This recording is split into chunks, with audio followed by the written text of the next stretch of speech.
We're back at it. Back at Alenka's Ethics of the Real.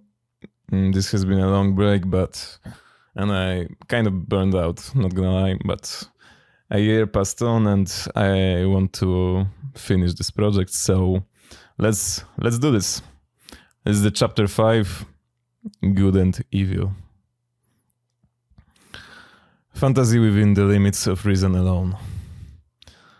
Kant introduces the postulate of the immortality of the soul as a necessary presupposition of the notion of the highest good, itself defined as a complete fitness of the will to the moral law. Let us take a look at Kant's deduction of the immortality postulate. Quote, complete fitness of the will to the moral law is holiness, which is perfection, of which no rational being in the world of sense is at any time capable. But, since it is required as practically necessary, it can be found only in an endless progress to that complete fitness. This infinite progress is possible, however, only under the presupposition of an infinitely enduring existence and personality of the same rational being. This is called the immortality of the soul. Thus, the highest good is practically possible only on the supposition of the immortality of the soul, and the latter, as inseparably bound to the moral law, is a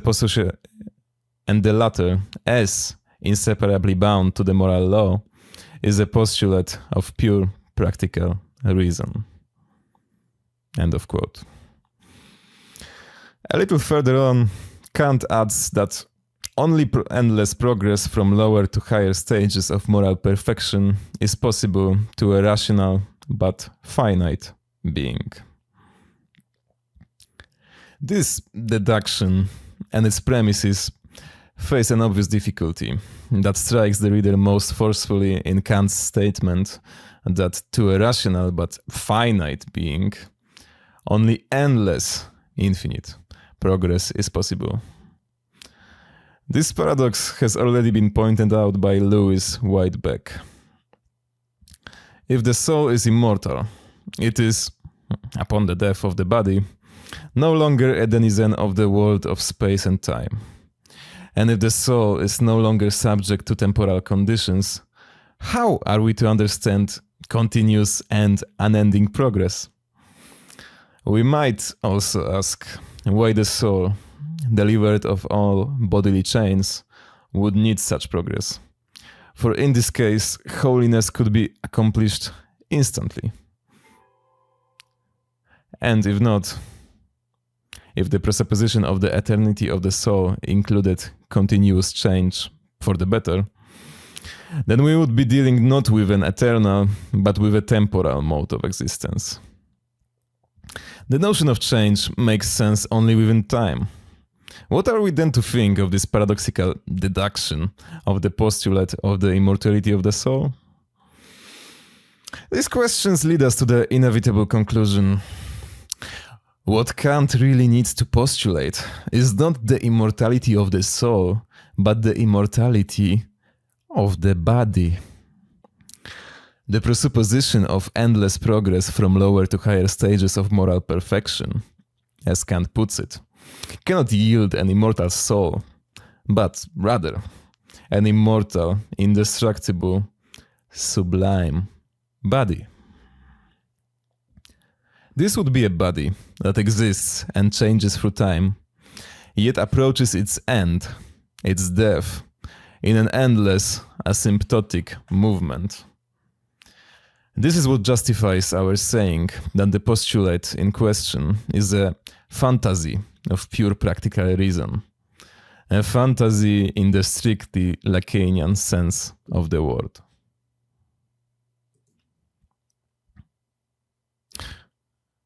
What is especially interesting about the immortality postulate is that in its formulation, Kant provides exactly the same answer to a particular structural impasse that Sade does. It is well known that Lacan wrote an essay entitled Kant with Sade, in which he displays and brings to our attention the extraordinary proximity of Kant and Sade. Although he does not discuss the immortality of the soul, we could say that it is precisely in relation to this postulate that his assertion Kant should be read with Sade finds its most convincing illustration. The basic problem that confronts the Sadean heroes / torturers is that they can torture their victims only until they die. The only regrettable and unfortunate thing about these sessions, which could otherwise go on endlessly towards more and more accomplished tortures, is that the victims die too soon with respect to the extreme suffering to which they might have been subjected. The enjoyment, jouissance, which the victims seems to experience and which coincides, in this case, with their extreme suffering, encounters here an obstacle in the form of the pleasure principle, that is the limit to what the body can endure. This is what is implied in the phrase too soon. The torture ends too soon in relation to the encore, which is the imperative and the direction of jouissance. In short, the problem is that the body is not made to the measure of enjoyment. There is no enjoyment but the enjoyment of the body. Yet if the body is to be equal to the task or duty of jouissance, the limits of the body have to be transcended. Pleasure, that is, the limit of suffering that a body can still endure, is thus an obstacle to enjoyment. Sade's answer to the impossibility of surpassing this limit is fantasy, the fantasy of infinite suffering. The victims are tortured endlessly, beyond all boundaries of imagination. Yet they go on living and suffering, and even become more and more beautiful or more and more holy. It is important to acknowledge the fact that this Sadean scenario, or Sadean fantasy, is not simply a frivolous fancy of a sick imagination, but that it responds to a very specific and, at the same time, general structural problem: the articulation of the relation between pleasure and enjoyment. This relation extends far beyond its immediate sexual connotations and embraces the relation between pleasure and duty. Kant is confronted with a very similar problem. For, in his work, the pathological, that is, what a subject can feel, pleasure and pain, which can also include intellectual or spiritual pleasure, represents an obstacle, a hindrance to freedom. For Kant, freedom is essentially bound up with the division of the subject. It is constituted in the act of the subject's separation from the pathological. Yet, we could say that the pathological takes revenge and imposes its law by planting a certain kind of pleasure along the path of the categorical imperative. This pleasure could best be described as pleasure in pain.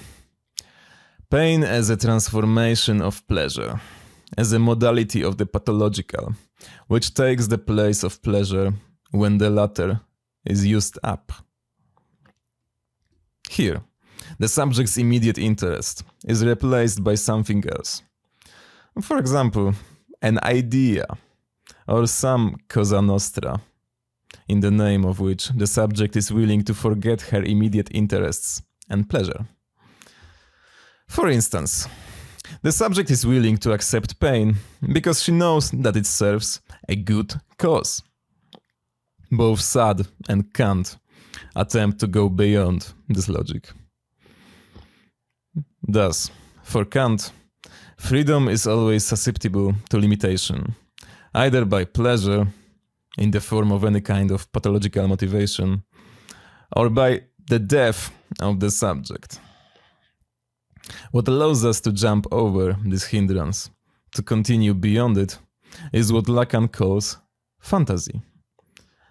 Kant's postulate of the immortality of the soul, the truth of which is, as we saw, the immortality of the body, implies precisely the same gesture, the same solution. Its function is to institute the coordinates of time and space outside of time and space, and thus to enable an infinite, endless progress from lower to higher stages of moral perfection. Kant's introduction of the postulate of the immortality of the soul is often met with the objection that, in contrast to the arguments in the Analytic of Pure Practical Reason, Kant now seems to promise moral subjects some kind of heaven and happiness. With this postulate, he seems to introduce, through the back door, that which he previously excluded so rigorously, a possible pathological motive for our actions. Yet, in the light of our argument concerning the immortality postulate, this promise, or encouragement, proves a very curious one. For this is what it says: if you persist in following the categorical imperative, regardless of all pains and tortures that may occur along the way, you may finally be granted the possibility of ridding yourself, even of the pleasure and pride that you took in the sacrifice itself. Thus, you will finally reach your goal. Kant's immortality of the soul promises us, then, quite a peculiar heaven. For what awaits ethical subjects is a heavenly future that bears an uncanny resemblance to a Sadian boudoir.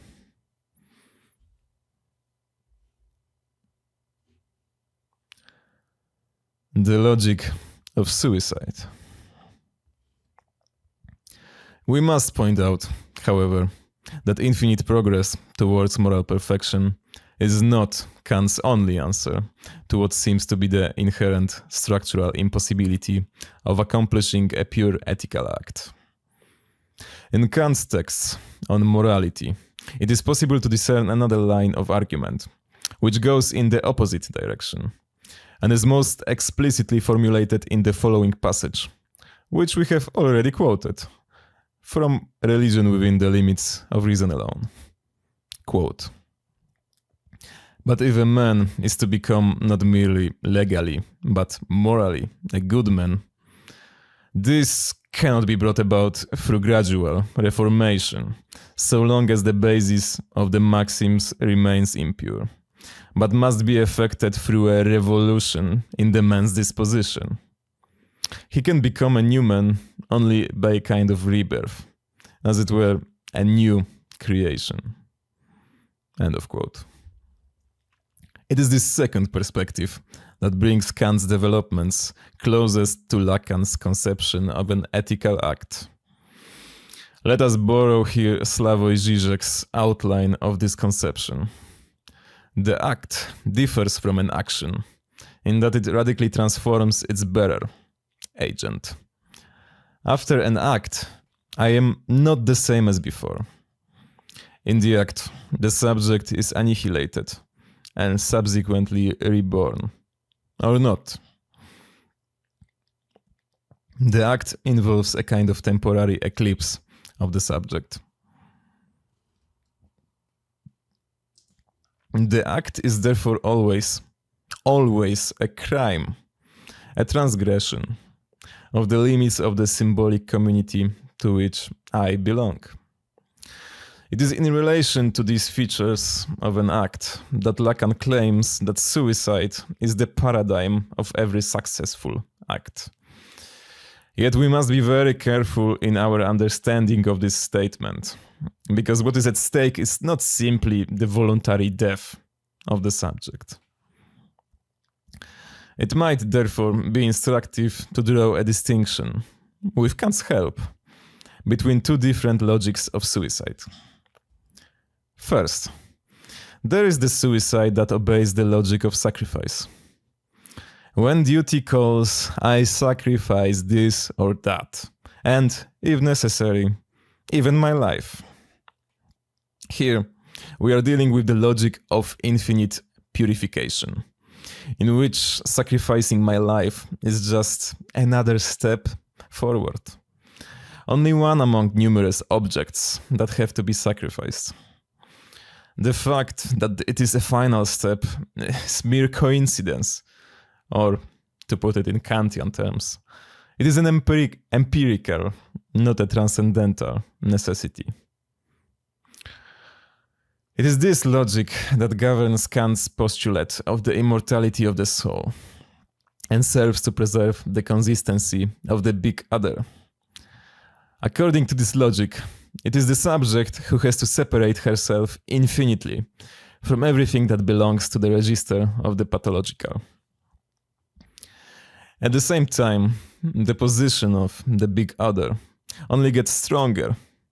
Its sadism increases with every new sacrifice the subject makes, and it therefore demands more and more of the subject.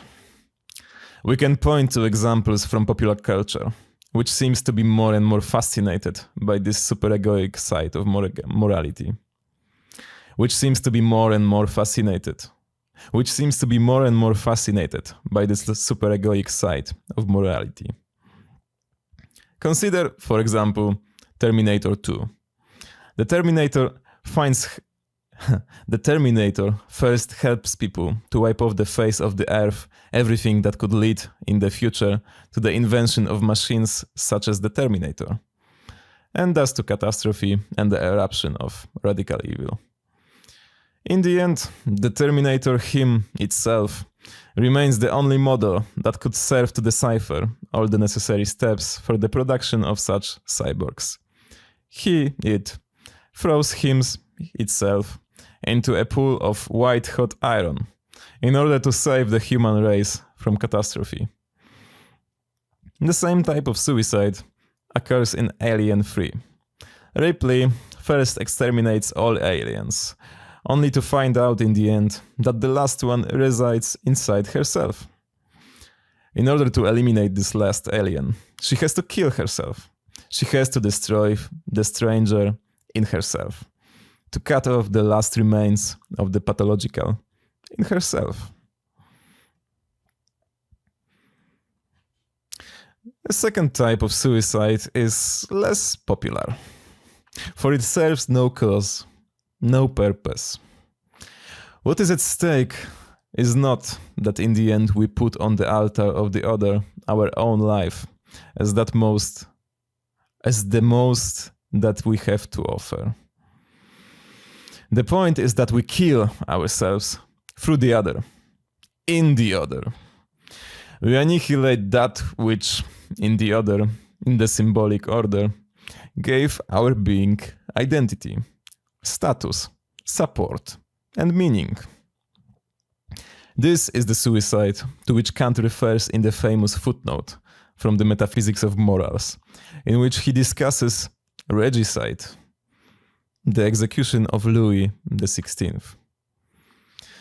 Regicide is not really the right term, because what preoccupies Kant is precisely the difference between the murder of a monarch, regicide, and his formal execution. It is in relation to the latter that Kant says, it is as if the state commits suicide, and describes it in terms of what he elsewhere calls diabolical evil. What we are dealing with is the difference between the king's two bodies. Where the monarch simply killed, murdered, this would strike a blow only to his empirical body, whereas his other body, incarnated in his symbolic mandate, would survive more or less unharmed. Yet his formal execution, which Kant in spite of, or even because of, his almost obsessive insistence on form, describes an outrageously useless, is precisely, let me read this again, yet his formal execution, which Kant, in spite of or even because of his almost obsessive insistence on form, describes as outrageously useless, is precisely what strikes a blow at the monarch's symbolic body, that is, the given symbolic order. Why is it that for Kant, this act of the people has the structure of suicide? Because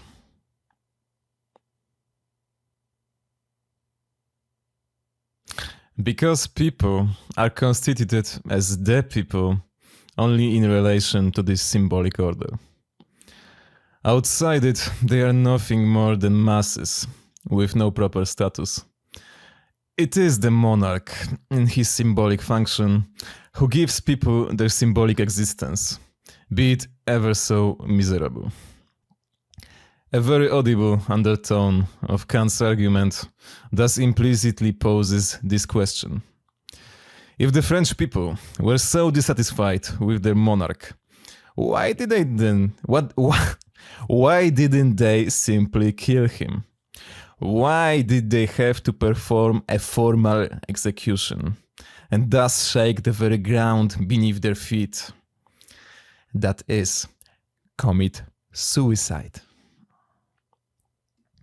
There is yet another reason why Kant is so shaken by this act of diabolical evil. He is compelled by his argument to describe it in exactly the same words he used to describe an ethical act. In that, 1. It is a purely formal act. It complies with the form solely for the sake of form, which is, as we know, the very definition of morality. What distinguishes morality from legality is precisely a surplus of form, the fact that we act not only in conformity with duty, but exclusively because of duty. 2. The feeling of horror it provokes is not aesthetic, but is rather a moral feeling. 3. It cannot be explained as arising from a sensible impulse, but rather only as arising from a maxim. And 4. It cannot be explained, since only what happens in accordance with the mechanism of nature is capable of being explained. Thus, it is an act of freedom. We can thus see the principal reason for the terror that seizes Kant before this act of diabolical evil, in its uncanny resemblance to the pure ethical act. So, on the one hand, the possibility of the complete fitness of the will to the moral law, which defines the highest good, relies on the logic of fantasy. That is, on the paradoxical postulate of the immortality of the soul, the function of which is to institute the coordinates of time and space outside time and space, and thus to enable an infinite, endless progress from lower to higher stages of moral perfection. This postulate serves precisely to maintain the possibility of non-action, insofar as, in this perspective, action as such is impossible. On the other hand, an act which satisfies all the conditions of an ethical act is already here, realized, yet always only in a perverse form, as an act of diabolical evil, an act which follows the logic of suicide via the other. In Kant's example, the French people commit suicide because they have annihilated what, in the other, gave them their symbolic identity.